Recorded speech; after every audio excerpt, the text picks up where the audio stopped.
부동산 논란을 돌파하기 위한 청와대의 인적 쇄신도 예상보다 빠르게 진행되고 있습니다.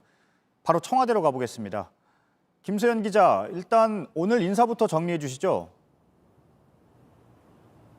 네, 문 대통령은 오늘 국민소통수석의 정만호 전 강원도 경제부지사를 사회수석의 윤창열 국무조정실 국정운영실장을 내정했습니다. 정 내정자는 노무현 정부 청와대 의전비서관 출신으로 지난 4.15 총선 때도 강원도에서 출마했었습니다.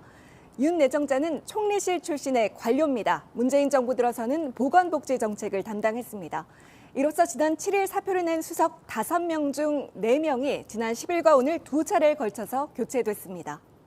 네, 예상보다는 속도가 빠른 편인 것 같은데요. 인적 쇄신 속도가요. 네, 그렇습니다. 지난 7일에 6명이 일괄 사표를 냈을 때만 해도 문 대통령의 고민이 길어질 거란 관측이 나왔지만 의외로 닷새 만에 인사를 2차례나 한 건데요. 앞서 앵커도 지적했듯이 부동산 정책 논란 속에 다주택 참모들로 인한 비판까지 키웠던 비서실에 대해서 빠르게 인적 쇄신을 한 측면이 있습니다. 네, 사실 가장 큰 관심을 받고 있는 게 바로 노영민 실장의 거취인데요. 취재가 된 게 있습니까?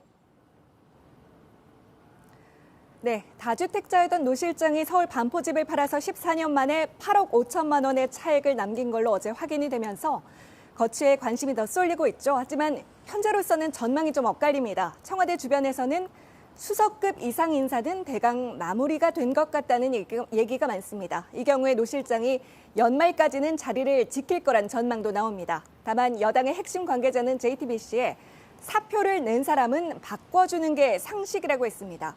똘똘한 한 채 논란을 일으킨 노 실장을 둔 채론 부동산 정책에 대한 신뢰를 높이긴 힘들다는 주장으로 보입니다. 네, 알겠습니다. 노영민 실장의 거취는 청와대가 명확하게 밝히지 않으면 아마도 계속 여러 얘기들이 나올 것 같네요. 부동산 정책을 직접 담당하는 정책 라인, 그러니까 정책실장이나 경제수석에 대한 인사는 어떻습니까? 얘기가 좀 나옵니까? 네, 그쪽에 대한 인사는 당분간 없을 거라는 게 여권의 중론입니다. 문 대통령이 그제 집값 상승세가 진정되고 있다는 평가를 내놨는데요. 이런 상황에서 김상조 정책실장 등 정책 책임자들에게 책임을 묻는 듯한 모습을 보이는 건 앞뒤가 맞지 않는다는 겁니다. 네, 잘 들었습니다. 청와대에서 김소현 기자였습니다.